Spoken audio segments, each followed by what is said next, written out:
So how can you make money flipping phones on the side? Well, in this video, I'm gonna share with you my 5 steps on how I made $3,000 a month flipping phones, and stay until the end because I'm gonna tell you more electronics that you can flip for more profit. All of that right now.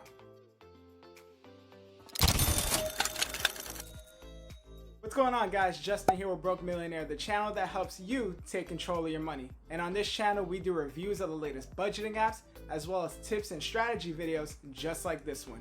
So if you're new here, hit that subscribe button.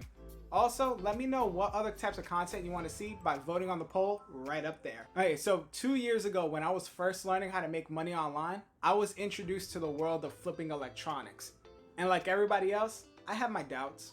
That was until I bought my first phone, which was a red iPhone 8 Plus.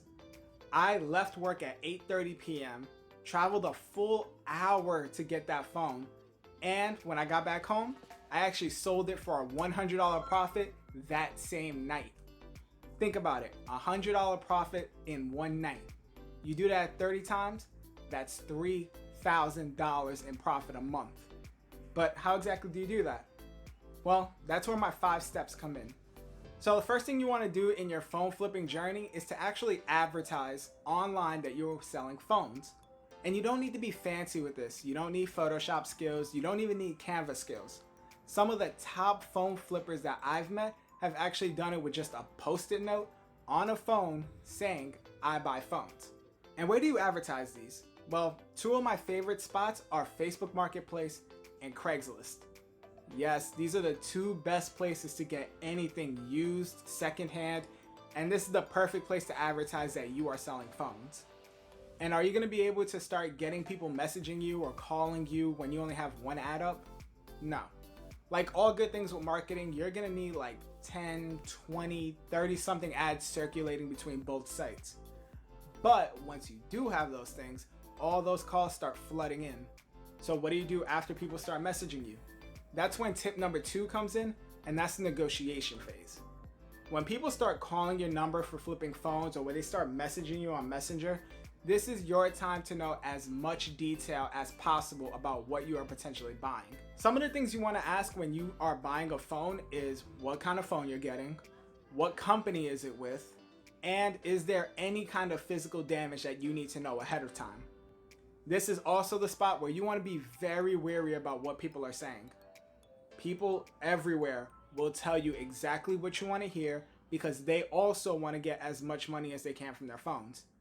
Some of the biggest lies that I've been told have been that the phone is brand new, the phone is unlocked, meaning that it could work with other carriers, the phone is not damaged whatsoever, only to find out that it is.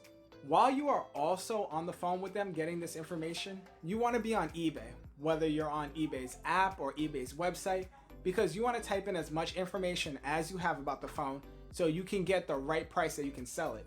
And a quick eBay strategy for that, do not look at the numbers that are in black. Those are the numbers that people have posted to sell an item for. Those items have not yet sold. What you want to do is sort your results by sold, and you see these little green numbers? That means that people have actually bought this phone for this price. So how do you know how much to offer them? Well, I'm going to tell you something that is very unpopular to a lot of people. You're going to want to lowball them at first. Once you find out exactly how much you can get for the phone, I would suggest taking the price in half and making that your first offer. Will people get pissed off? Yes. Will you get cursed out? Probably. Will people say no and just block you? Not really. This is when the back and forth starts. And it's definitely really good to either practice this with somebody else or read up some books on negotiations. One of my favorite negotiation books happens to be Never Split the Difference, and it's a book on negotiation from a professional hostage negotiator. And if you want that book, I will leave it below in the description. But it's good to have that back and forth negotiations until you both come up with a price that is good for them and good for you. This leads me to my next step, which is the most important in my opinion. Please meet at a public place. And this is for 2 reasons. The first and most obvious reason, this is for your safety. I have seen so many people in the phone flipping industry get robbed, get their money stolen, the phone stolen, because they decided to meet somebody at a sketchy area or in that person's house. Do not do that to yourself. Another reason you want to meet in a public area is because this is going to be your time to physically inspect the phone before you pay for it. The second you meet up with your client, ask for the phone, take a look at everything, make sure it's exactly the way that they said it was going to be. If they said that the phone's going to be unlocked, well, do yourself a favor. Get a couple of SIM cards from other carriers and just put it in the phone. If it works and you can make a call, guess what? You have an unlocked phone. If you can't, well, this is a good way to renegotiate the price upon finding this out. But assuming everything goes perfectly, you get the phone, you give them the money, guess what? You just made a deal. Now it's time to get back home and do the next step, which is to take photos and post it up on eBay immediately. And for the photos, you really don't have to be fancy with the photos. Just take a picture of the front of the phone, take a picture of the back of the phone, and take another picture of any visible damage that you know of. Then when you put in the description, put in the make and model of the phone, the carrier that it's with, any potential damage, as well as offer some kind of money back return. Alright, so we got it posted up, we got it sold, everything's looking great, we got money in our eBay account. But this is where the real challenge happens. So step number 5 is shipping the phone, which is the easy part. Hey guys, Justin from the future here. So I was looking back while I was editing this video, noticed that I completely messed up step 5. So after you finish packing up the stuff, the one thing you want to be wary of is scammers.